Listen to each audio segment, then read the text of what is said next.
Good morning, good afternoon, or in this case, good evening, whatever time you're watching this. Welcome back to the 95th episode of the Since I Was Young podcast for all things Heart of Midlothian.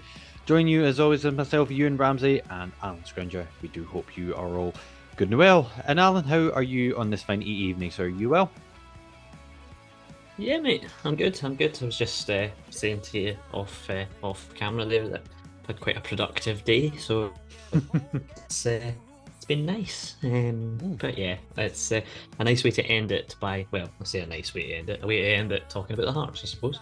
Absolutely, sir. Absolutely. Well, I guess we should start by saying congratulations to the international side as well, who were confirmed for Euro 2024 in Germany for next year when Spain beat Norway 1-0 last night, which would have confirmed our place. So many congratulations. Please bring back Craig the Gordon in one piece, please.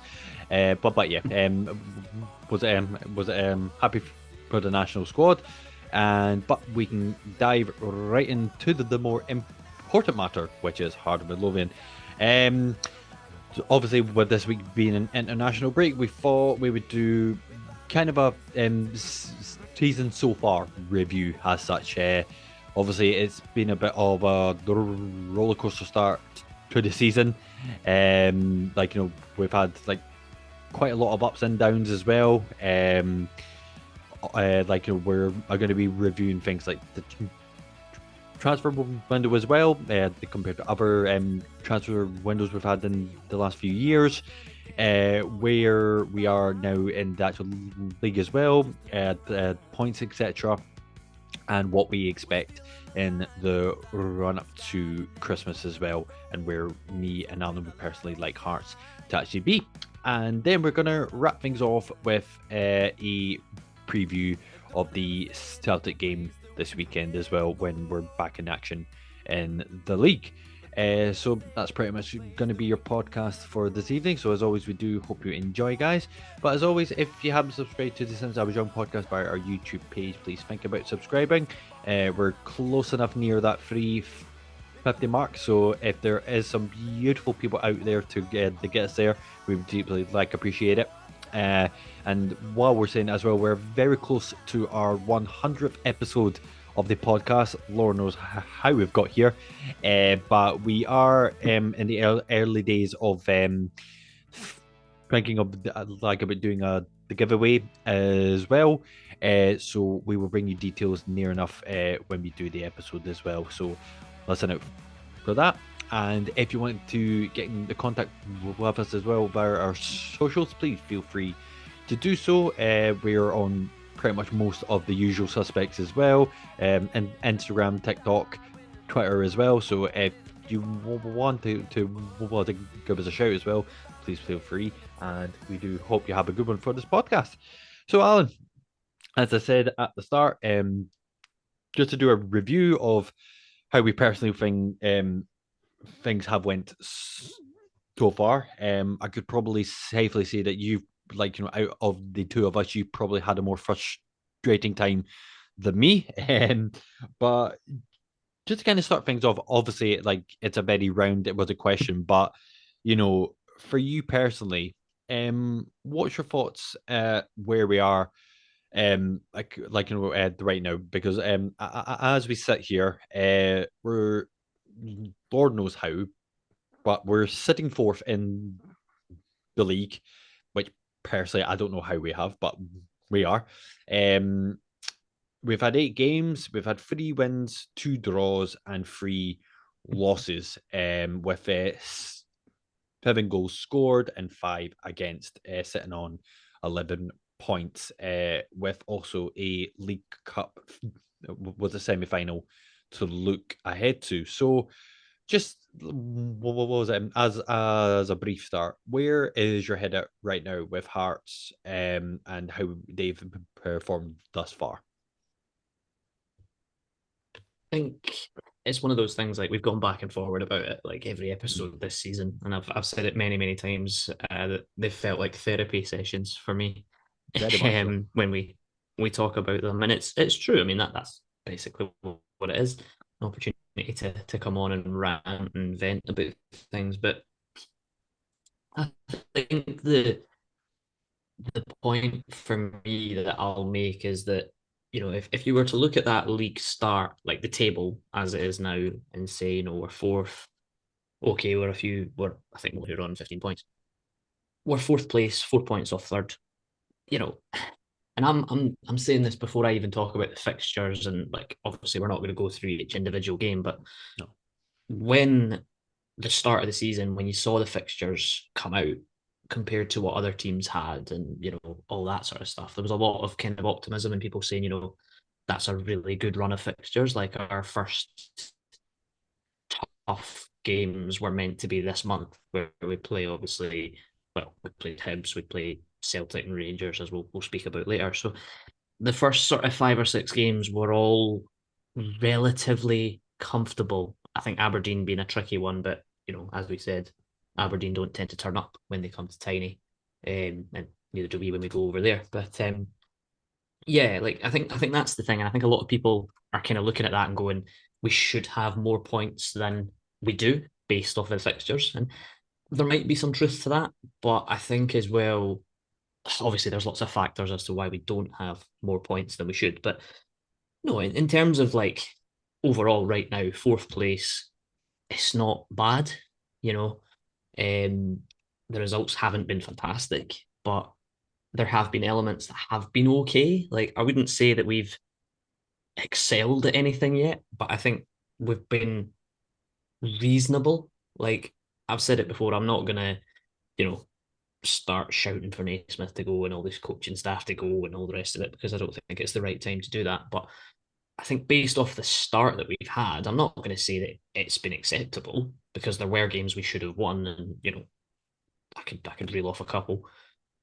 And yeah, that's the annoying thing, and that's the frustrating thing. But overall, if you were to look at it on face value, and I'm sure there'll be people out there, and there have been people out there on social medias and stuff that have referred to me as a happy clapper and a fence sitter and all the rest of it. Um, but I prefer to sort of think of myself as a bit more of a realist and understanding where we are and how early in the season it is. Like, I think that's a big element as well. I mean, just to kind of go back to what you said, like, I mean, yeah, like when you say that it's been the reasonable start, to kind of put into it was into context, like, would you say that it's been a reasonable start for Hearts, or would you say more specifically that it's been a reasonable start for Naismith? Because obviously, like, as you said, like, with the points we've accrued just now and the points that we've dropped in the games that you could argue that we should have done better, i.e., the most the recent one being the Derby. Like, you could Yeah. argue with like like the points were there to be taken, but I'd say, like, from what I just said there, and I don't know what you would think about it, but I don't. You are right in the sense that I don't think we've excelled in anything yet. I think for Hearts personally, I think this has been an okay start. I wouldn't say that it's like been like it's been good or it's been great. But I think personally, given the fact that, like, like, again, like, this is his first proper job as well. Like, I think this has been a reasonable start for Naismith. Like, I don't know personally what you were trying to get at, but what would you think for Hearts as a club that this has been a good start? think it's been okay. I wouldn't say good. I would say okay. I think the early part, like the first few weeks of the season, like we obviously first game of the season, might as well crack into just talking about some of the fixtures briefly. Yeah. First game of the season, we went away to Perth, a place we always struggle going to, and we managed to get a decent 2-0 win. Were we brilliant in that game? Not particularly, but we won. It's one of those things. Obviously, it was only the last 15 minutes that we got both goals, but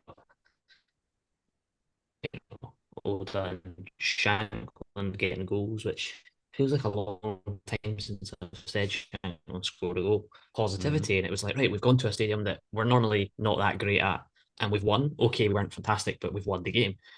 And then you're like, well, that's a good start, and that's a really good start. And then obviously the European situation with Rosenborg losing away from home.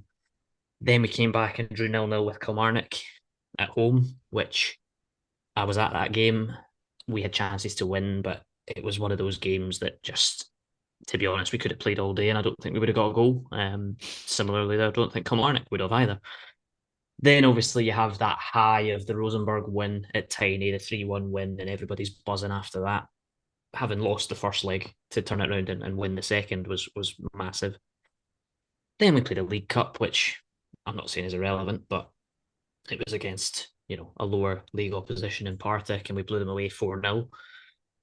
And I think that's it. I think it's been such an up and down season so far. Like you said it as well, that we seem to go from a disappointing performance, and I think that for me is the issue. We've looked better defensively. I can't deny that, but there's still those little individual errors that keep creeping in, which just costs us a lot because it just seems to at the moment. Mm. I think it's funny. I was talking to someone about this the other day. I didn't expect us to get past Rosenborg in the Europa qualifiers. I thought we'd get put out. So to me, getting to that next round and playing Pauk Salonika, or sorry, Pauk Thessaloniki or whatever, to be fair, we had it, we lost it, we went out, you know, and then obviously there was that negative spell of in between that we had the loss away to Dundee, then we had the second leg loss against Pauk, the 4-0. Then obviously the game I was at, the Motherwell 1-0 defeat, where my mood was through the floor, as many people noted. So yeah, it's been a really, really up and down season so far. And I think there are games in there that we should have won. I'll put the Motherwell defeat as a game we should have won. I'll put the Dundee away from home game on paper, at least, as a game we should have won.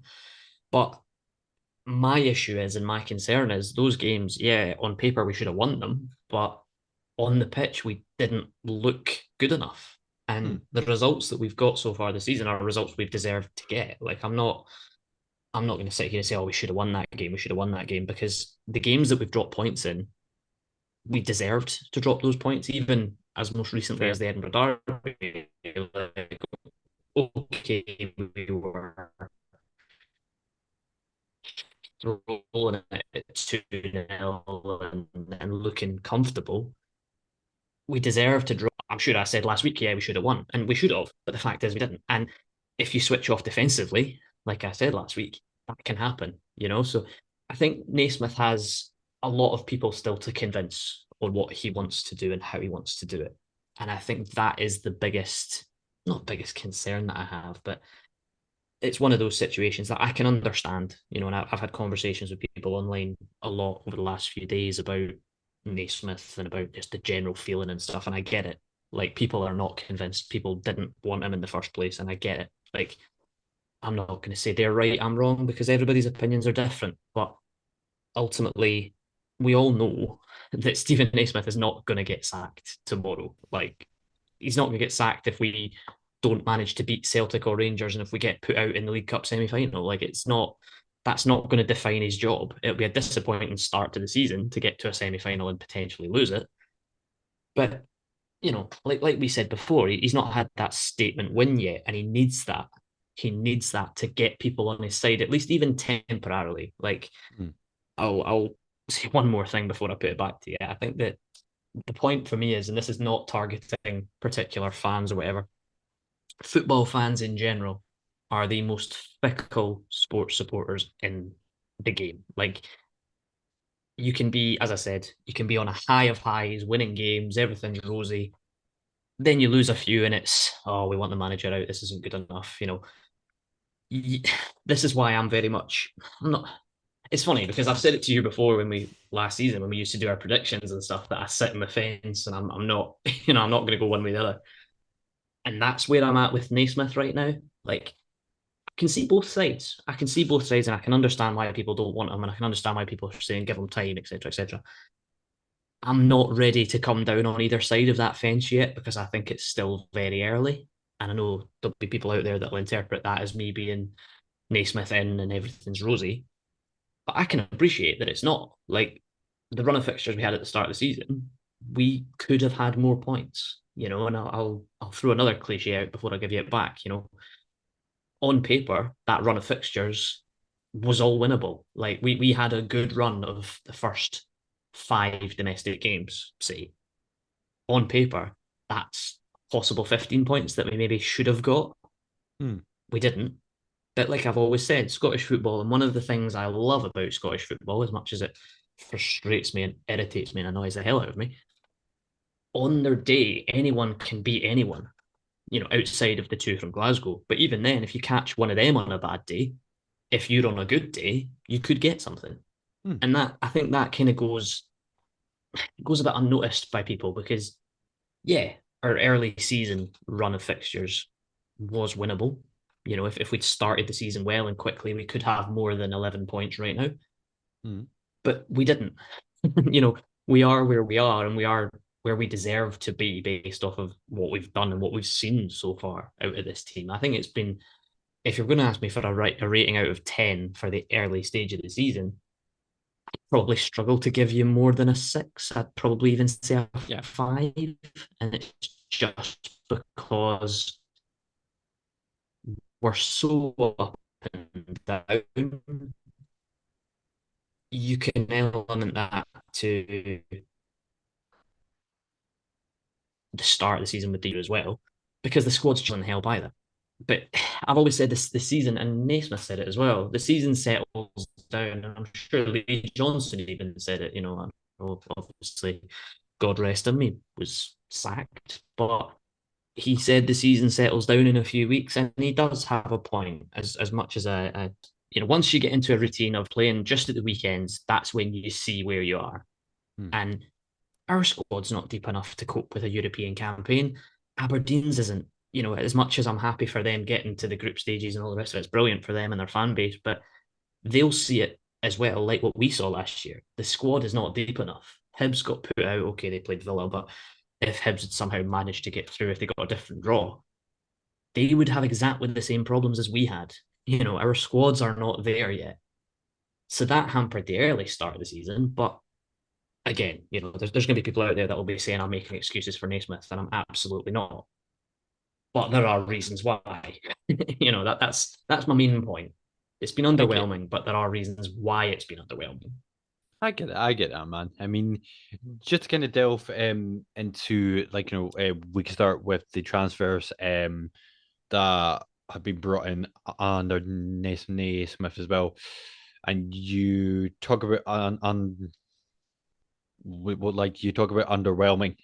Unfortunately, the first the signing of that was Michael McGovern on a free transfer. Like no disrespect to him, but obviously by that point we hadn't made like sort of any movement at all whatsoever. And then to say that we've like announced like our third choice, like sort of a keeper, was like, all right, fantastic. Where's the rest of the signings? But besides him, we also brought in Frankie Kent, uh, Tagawa, Neunhoff, and the three loanees as well, with Ofaya, Lowry, and Vargas in particular, with an option to buy at the end of this season. So, if you don't mind me, Alan, was it like I think the signings we've made, in all fairness, I think they've been more sensible, like sort of like was it this year? It's not to say that the other like sort of seasons since we've been under Savage and he's like sort of the regime that they've not, but it's not been the usual all like let's like sort of rebuild the squad like sort of every single season. Yeah, it's I'm just counting there. So that's 7 players obviously three of them are like sort of loans as well. So, um, obviously in regards to probably only Mega McGovern, who's not played at all, and or Fire, who's like not played like sort of that much as well. I don't think you could really argue with the starters in the team like much like your Kents and your Neuenhoffs and your Vargases as well. I think they've started to show a lot of it was of a promise. You could maybe give me your like opinion, but I think Frankie Kent has been the most sensible and the best was it signing I think we've brought in. What was it as we've said throughout this last few weeks as well. I don't think he's particularly put a foot wrong. I think he's been solid like in that back line as well. I think for it was a Tagawa, I think we've still to see a lot more from him as well. Was a Neuenhoff. I think he's starting to show like more like sort of about a promise. During his first few games, he does look quite lost as well. But I think he's starting to show a lot more of what he can actually do. And I think with the two like sort of main loanees like as well with Vargas and Alex Lowry. I know that you have your reservations as well on Lowry, but I think in particular Vargas, I think he's starting to show a lot of of that flair as such, and I think it was the same thing we were saying about it with Barry Mackay when we first brought him in. Once he gets that first goal, like that, obviously just raises confidence so much higher, and then start to build it off of his confidence as well. But from your opinion, do you think that this has been one of the better transfer windows we've had, or do you still feel that there could have been room for improvement in the positions? Let's say like right back, for example, as of now, like with Natty injured, do you feel as if there or any other positions that we could have like improved in? I think it's an interesting point. I think we did have a decent summer. I don't have any concerns with any of the players that we've signed individually. As much as I'm not taken by Alex Lowry, you can't deny that he has had an impact when he's been used. So, I'll give him that. Um, Although I wasn't a big fan of signing a young player on loan from Rangers to then potentially just develop him for them to then just take him back. That's the only kind of annoying thing about the Lowry situation. But it's funny because, like, to me, I don't think the signings have been all that bad. I think they've been sensible. I think you reeled off the names, so I won't. But Frankie Kent coming in, there was a six-figure fee from Peterborough. Um, I've said about Frank, but I think that is probably the one player that I've looked at and went, you are exactly what we needed in the position that we needed it in terms of the players that we brought in the summer. I like Neuenhoff. I like Neuenhoff. It's still very early. Um, and obviously, I still have allegiances to the glorious Austrian. So any competition for him is something that I will be slightly wary of.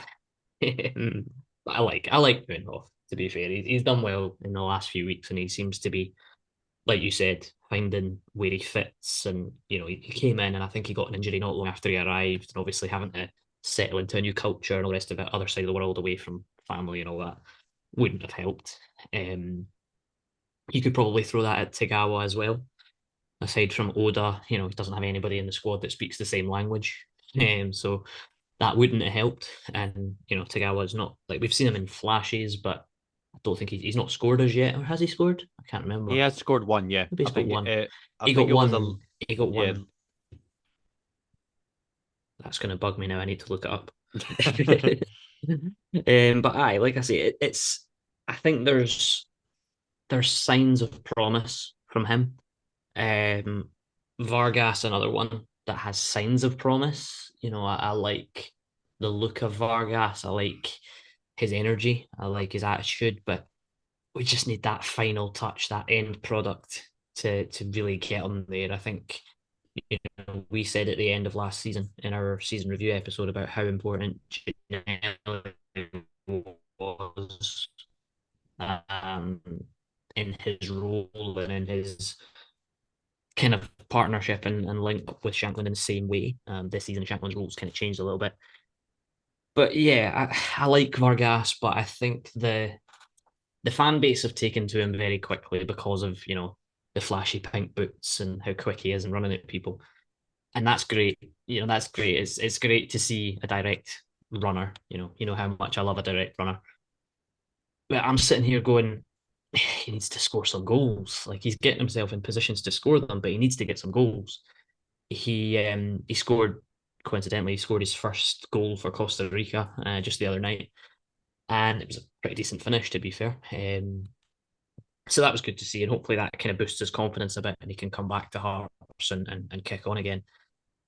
I don't think it's been the worst transfer window we've had, but I know you said about like you don't want to be rebuilding the team every summer, but there were areas that we should have added more and we didn't, and that for me is the concern. Like obviously I love Shankland, and off the back of a 25 plus goal season, it seems very strange for me to say I would have liked us to have signed another striker, and obviously we've got Tagawa, but I still feel like we're light in terms of that central striker, which Shankland is. You can't fill every hole and fix every issue in one summer window. So we have to remember as well. I'm going back to Naismith again that this isn't his team. A lot of these players are Nielsen players, and he's asking them to play a certain way that they haven't played before. So that maybe adds into what I was talking about earlier. But I think it's clear to say, Frankie Kent has been head and shoulders above the rest in terms of his impact. I think as well, like before we kind of move on and speak about something else, I think another thing I wanted to say was that with new signings, any new signing, just like any managerial appointment, it's a gamble. You don't know. Like they might come in, they might not settle in the country, they might not suit the style of football, they might not suit the way Scottish football is. I think all the signings that we've made have shown that they can handle themselves and they can put themselves about, which is a positive. And it's that way. People say, oh, you should be signing proven players from, the English leagues and all that. And No. but they're not very glamorous, are they? They're not very glamorous. Like I'd rather have a little pacey Costa Rican that might work or might not over a guy that we signed from a League Two side in England called Joe Bloggs that comes in and does an okay job. I'd rather go down the pacey Costa Rican job. That would do it for me. It's a bit more exciting. It gives us that bit of continental flair. Hmm. But yeah, I just I've said it for weeks. I just want Vargas that to so you could kind of say that Vargas and Tagawa were kind of brought in to replace Gino. So it was almost one out, two in that role. And yeah, the signings, you're talking seven of them, and well, six because I don't really count Michael McGovern because he was brought in just to sit on the bench and never be seen again now that Gorton's close to come back. I think I'll say Kent, very good. Neuenhoff, good. Tagawa, unproven because we haven't seen enough. Vargas, okay. Lowry, good based off his impact. Ofaya, you know what I think about Ofaya. I don't think he's good enough, personally. I But don't again, know like I what he mean, does. he's not had time to actually like sort of show that though. No, Like yeah, we yeah, just yeah. But have I to take think, that into account. of course, yeah, yeah, yeah. But my point more is based off the fact that like we've seen that Naismith wants to play this inverted fullbacks with Atkinson cutting in and being in midfield.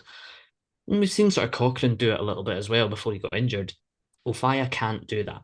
Like Ofaya's not a right back, and I think he's an average centre back. I don't think he's any better than Toby Sipic at centre back.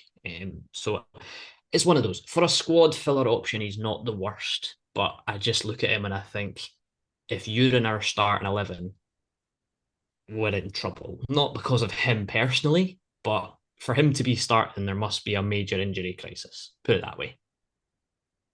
And we're back. We do like apologize. Was it like about the was it the quality of the podcast so far? That has been my bad. The internet is incredibly unstable. I have no idea why, but we'll make sure that for next week we do not have this problem. But we do apologize again. So yes, I'm back to what that you were saying. So just in terms of the transfers that were brought in and just some stats that actually was to bring as well. So we've got the Mob app just as like sort of rate what our top three players have been so far, just based on consistency. So as we said at the start, our new signing Frankie Kent since sits top of that top three with a 7.5.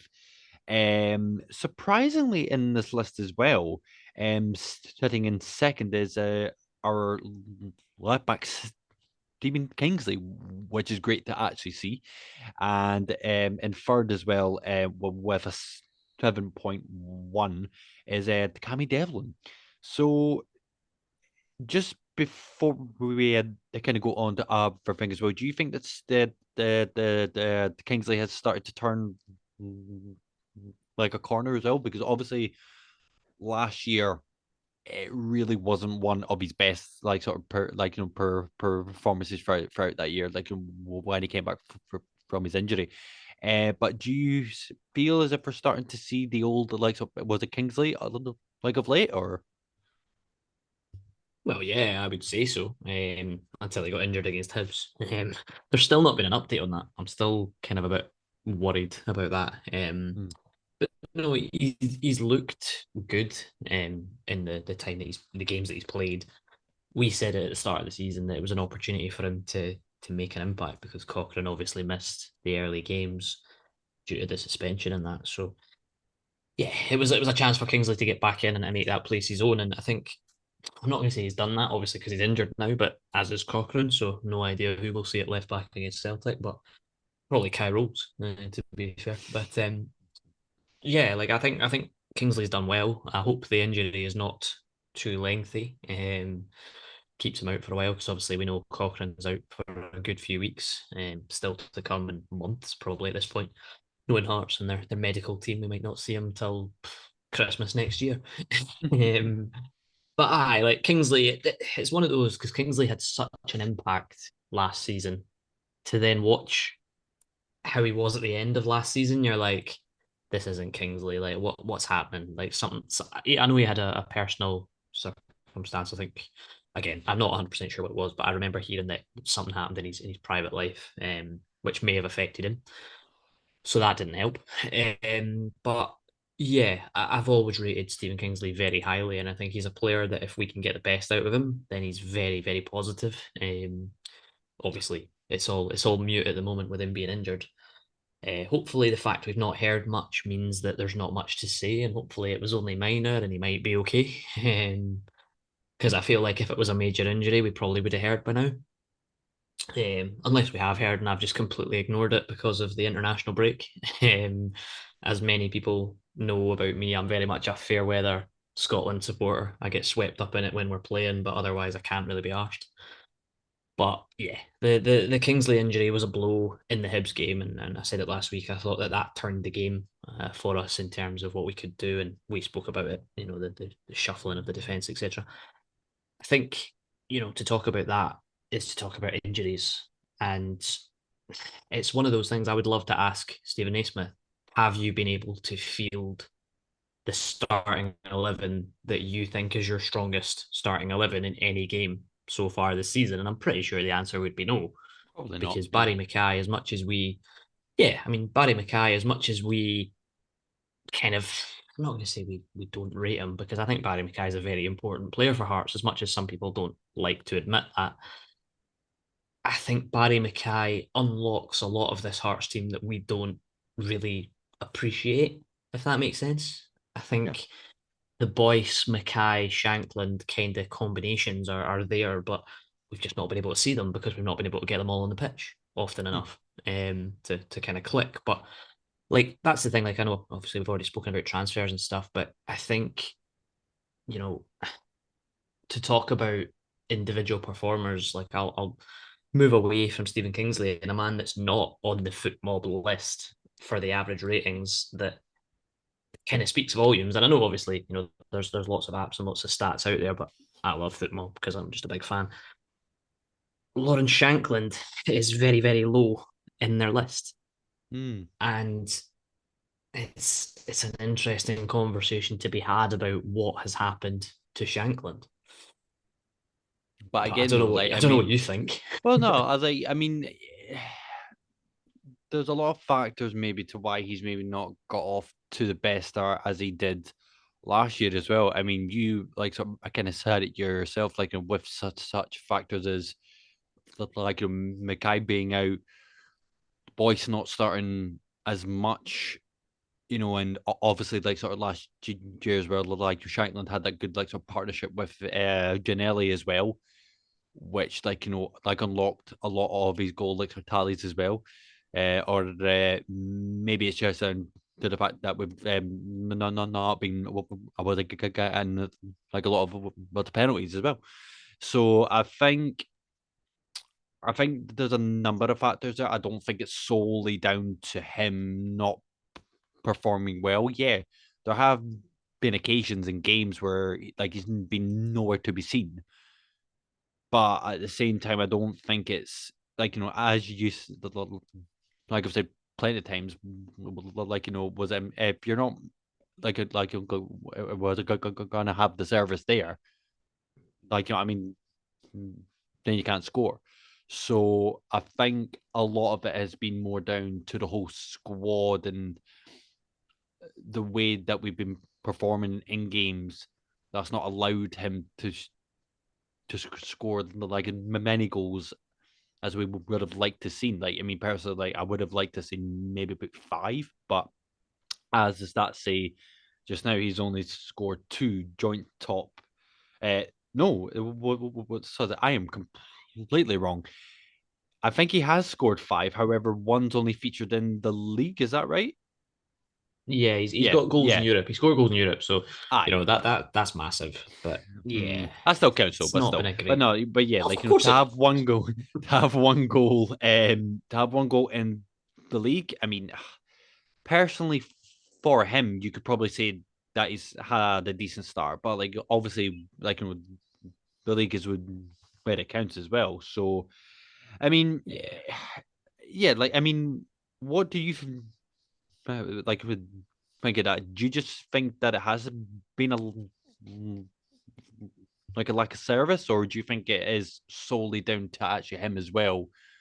The reason you maybe think why he's not was it gotten off to the best start in the league more specifically.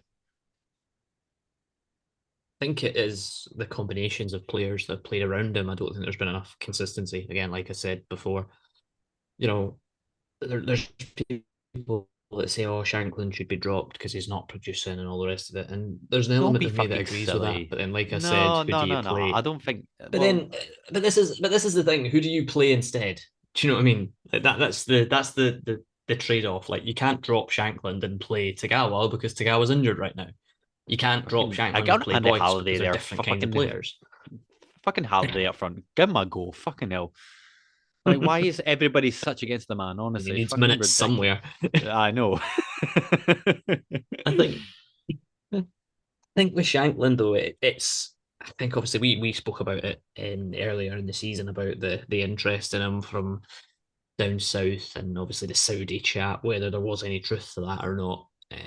There was apparently rumoured interest from Southampton and a few other clubs down south. So, Shankland's what, 27, 28. So, of course, that's going to have piqued his interest. I know he did an interview, I think it was after the Rosenborg game, maybe, where he was talking about, taking it a day at a time and wanting to do well at Hearts and all the rest of it. But there's no question, like put yourself in Shankland's position. You've just scored 25, 25 plus in a season. of course that's going to attract interest from Of other course. clubs, and Hearts basically openly said there has been interest, but nobody has made an offer that we feel is acceptable. Hmm. So that's why he's still at Hearts. If a club had stumped up the money and went, well, this is what we value him at, there would have been negotiation, and Shanklin might not be at Hearts right now. So the fact he's still here, that might well have had an effect. Plus, he is a new, well, he's already got a daughter, but I think he's now got another young child. His partner just gave birth not that long ago, so he's a new father to a young baby as well. So, obviously we don't know what that's like, but I've heard raising a young child is incredibly difficult and leads to Fuck lots of no. sleepless nights. Fuck no. So, do you know, well, Sorry for all fuck no. I know, the young listeners out there, but fuck no. Absolutely not. But that's the thing. Like you add that in, and you have to remember as well that like as much as we see these guys as footballers and they play for Hearts, they must have a great life because they play for the club that we all love and it's amazing. They are humans as well. So there's that element. And I think Shankland had a lot going on in the summer that maybe I think it's inevitable that his head might have started thinking, I wonder if I could go and do that. Or, and seeing his friend Josh Ginnelly go down to Swansea, there might be an element of Shanklin going, well, hang on a minute. I got more goals than him. And, I think I'm a better player than him. Why can't I go down there and have a go? Yeah, maybe. So, yeah. Like I'm delighted that Shankland is still at Hearts. I know he hasn't had a great start in terms of goal scoring, but he's not been terrible. There have been games, like you say, where he has been invisible. But yeah, I think his role has changed a little bit as well. Like I said, and I don't think he's clicked with the new forwards we've brought in yet. I think Oda seems to have a bit of an understanding with him in terms of runs and link ups, but that's because Oda was there last season. So Oda's not a new signing in terms of like Tagawa, No. Vargas. Those guys are new. So yeah, I think listen, it's. I'm not sitting here saying Shanklin's been fine because I don't think he's been good enough recently. He's not scored goals, and that's what you want your number nine to do. Like you want your striker to be scoring goals. But I think last season was such a good season for him that we kind of were maybe being a bit guilty of going, oh, by this point last season he had this many goals. Now he's only got attacking side, not scoring enough goals across the Forest and Utara Oda, the only two players that have scored 2 goals in the league. That's not good enough. So there, I, there, there are elements of that, but mhm. Captain when Gordon comes back will be interesting. Oh, um, I mate, till the man comes back, honestly. I don't know about he's gonna come back soon, mate. I'm buzzing for it. Absolutely buzzing for it. I love him. Absolutely love him. Gonna be a But fantastic like fucking as day. I say, you're talking about Shanklin that I absolutely.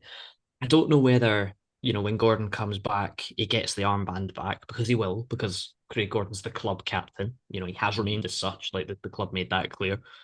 He gets the armband back off of Shanklin. Maybe that takes a bit of pressure off Shanklin, and we might see shades of the Shanklin of last season. Maybe that's maybe Maybe. what he needs. I don't know. I genuinely don't know. But I rate Shanklin incredibly highly, which is funny when you consider what we said before we signed him. There you go, mate. There we go. And we'll never, ever, ever let that down. So, just to kind of like round things off in terms of the review as such, and before we end things with the Celtic game, like as we said at the start, like we're sitting fourth, we have a semi-final to look forward to. What would you like to see? I mean, obviously, we all know what we would like to see, but where do you think personally in the lead up until the Christmas, where do you think we'll be would like where we'll be like sort of in this current form? And do you think like sort of a serious like some well the question, do you think Naismith will still actually be here come Christmas time?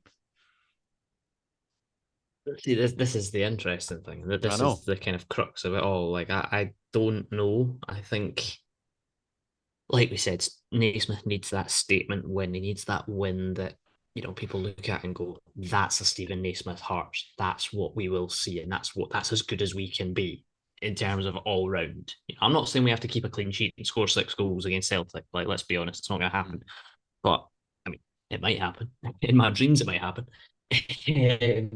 But I think this is the thing. I said it sort of briefly last week about what Stephen Naismith said, plus what we've seen in terms of performances so far this season. They've been far apart from what he said, etc. I think the next few weeks are important. I think you know we've got Celtic at Tynecastle, which will probably play Rangers away at Ibrox. Then we have Livingston at home, and then we play Rangers in the semi final at Hampden. Those are some big games. Those are some big games. Old firm games are always big. They're always important. I think there's people out there that are saying, "Oh, the next 3 or 4 weeks will define whether Naismith is still in a job at Christmas." Personally, I think Stephen Naismith will still be in a job at Christmas. I think he'll still be in a job at the end of the season. To be quite honest with you, um, obviously, that's what I think. Is it what I hope? Yes, because it means that he's done something well. I don't. It's funny. Like, I think I had this conversation not too long ago with someone whose name escapes me, but it was on Twitter, and I basically said, I don't think Naismith's job is in any sort of danger. Whether we as fans say he shouldn't be in charge, or we should go and get a proven manager, etc., etc. Naismith's job's not in danger anytime soon. So the sooner that fans understand and acknowledge and accept that and get behind what he's trying to do, maybe that's what he needs. Maybe that's what the club needs. Maybe that's the players need. I don't know. Like, it's very, very interesting. The next few games are huge because they're old firm games, but the Edinburgh Derby was huge and he didn't manage to win that as much as we looked the better side. He didn't manage to get a win. Celtic and Rangers, these are games I never expect much from because, well, we know what Hearts are like in these games against the old firm. I want to see us fight. I want to see a performance. I want to see us have a goal. Um, and if I see us put in a performance that I look at and go, that was quite good, then I'll take that, whatever the result is. We said it at the end of last season, the game that we went to the pub to watch, the game at Ibrox. That game, we were good. Like, we were actually not bad compared to how we have been when we've gone through Glasgow. It certainly wasn't the worst that we've played. So, again, there'll be people out there that'll call me a happy clapper and a Stephen Naismith, apologist, etc. I want to see good performance,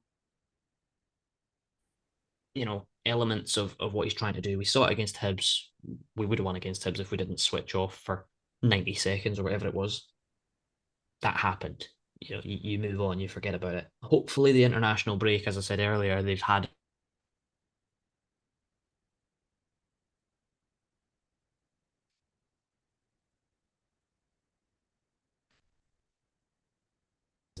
at Tynecastle. So yeah, it's I don't know. And this is the thing about Hearts right now. We're so up and down, up and down, up and down that we play Celtic at lunchtime on Sunday, or it's 2:15 kickoff or something. Yeah. At Tynecastle on the Sunday. Who knows? Who knows genuinely? And I know people say, "Oh, I don't know where the next win's coming from," and I get that. Like, I can sympathise with that and I can understand that, but I will back this manager and this team for as long as this manager is in this job. Do I think Stephen Naismith will see out the season at Hearts? I probably do. And whether or not he deserves it will depend on how the season goes. It's that young manager coming in, lack of experience, etc. And again, something that I'll say that's just come back to my head. I meant to say earlier. People talk about Stephen Naismith and say, "Oh, he shouldn't be in the job. We should have went and got a proven manager or an experienced manager." Because that run of games at the start of the season, they were all winnable. What would those people be? I know it's hypothetical, but what would those people be saying now if we had an experienced manager and we were fourth, 4 points behind third place? Would they be saying it's not good enough? Would they be saying, "Get him out, he's not good enough"? It's very, very easy to say Stephen Naismith's inexperienced, he's not up for it, he's not good enough. like I said about transfers, every transfer is a gamble, but every managerial appointment's a gamble as well. Hmm. And whether it pays off or not, well, that will be on the board. They gave Stephen A. Smith the job. They chose to give him the job. If it doesn't work, it's on them. And you go, well, look, let's point our fingers at the board and say, look, you've got it wrong again. And then you look at it and go, right, you need to do it differently next time. Go and get a manager with a proven track record. But there's no guarantee because of the way Scottish football is, there is no guarantee that you're going to win every week. As much as we'd love to say it, like you can't guarantee that unless you're Celtic and Rangers. Like, and even they've had stuttering starts, but it's something that gets me. And if we had a proven experienced manager in right now that was unknown, say it was like a Daniel Stendel type of appointment, right? Let's say for argument's sake, if we're sitting here and Daniel Stendel is the manager of Hearts, we're fourth, 4 points behind third place. Are people going to be going, that's not good enough? We should be third. No, because they're going to say it's a new manager working with new players, getting new ideas across, give it time. Why are they not saying that about Naismith? That is my one slight defense of Stephen Naismith that I will put out there. And but like I said earlier, I can appreciate people's opinions. I can appreciate people that say he's not up to it, people that say, he's out of his depth, etc., etc. I get that. I understand. And there are elements of their argument that I agree with as well. But the fact remains he's not going anywhere. you know, that's the borderline. That's the underlining moment is he's not going to get sacked tomorrow. He's not going to sacked if we lose against Celtic. He's not going to get sacked if we lose against Rangers at Ibrox. He's not going to get sacked if we lose the semi-final against Rangers. Like people need to understand that. That's not how this board works. And as much as if I've said this before, Christmas time is when I'll sit down and look at the league table and go, right, where are we right now? Okay, say we're top six by Christmas. Say we are where we are right now by Christmas. I'll look at that and go, we're still in touch and distance of third. We have no divine right to finish third. We could have Pep Guardiola in charge. We have no divine right to finish third. Doesn't matter who the manager is. But we should be aiming for third. And right now we're 4 points behind it. So that's not like we're not, bottom of the table. Like the league is so tight. I think that's the other side. The league is so tight in terms of points between teams. And there's people out there say, "Oh, we could be bottom six by Christmas. We could be closer to the relegation zone than third place." There's an element of that, and if we are, they review it in the December. If it means we get a new manager for January, maybe that happens. Personally, I don't think it will. Whether I think it should or not, I will decide by Christmas time. Well, Anyway, I've gone off on a rant and a tangent, but that's just me. Blame well, the beverages. coming from a man who always has a stuttering start, I think, yeah, I like that that was a one. I like cracker. that one. I know, That I was know, good. mate. That was I know, good. I I know, like that. I know. Thank you very much. Yeah, I mean, I'll keep mine short because, like, I mean, we could probably sat here all night as well. But I don't think that the next four games will kind of be decided whether or not Naismith is going to be in a job before Christmas. But I feel as if it will be, a bit telling if we don't even try to put up a performance like against the old firm at least. Like, I mean, Yeah. like as you said there, and I was to talk about it just now. You know, for the game on Saturday, would you be happy, like, sort of, if we at least had a good performance like against Celtic? I mean, I always, I do always tend to back us to get something when we're at like sort of thing with the castle like against any team. But do you think with this international break, do you think that could possibly help us like in a game against the Celtic to like a chance to recharge and kind of have that like sort of home element to our like advantage as well? I hope so. I hope so. I think it's possible. Like obviously, I'm not going to sit here and say I think we're going to win because it's Celtic. As much as the Brendan Rodgers Celtic is not as exciting to watch or entertaining is probably the better word than the Ange Postecoglou Celtic was. Like you can see how well Ange has done at Tottenham. As much as I hate to say that as an Arsenal fan, um, the Brendan Rodgers Celtic is exactly the same as the last time Brendan Rodgers was at Celtic. They don't play particularly exciting football, but they get results because they find a way to win. Even if it's scoring goals in injury time or whatever, they'll find a way to win. So that's the element for me. Like I've said, Stephen Naismith needs a statement win. He needs a statement game. He needs that game where he gets people on side. I hope that the fans back him. I hope that Tynecastle is its toxic best for a game against Celtic. Obviously, we produced their allocation, which they got their knickers in a twist about, and started writing letters to the SFA and all this nonsense. Um, but yeah, I'd quite happily lock them all out. To be honest with you, can't stand them and their toxic, horrible fan base. But yeah, listen, Celtic are a very good side.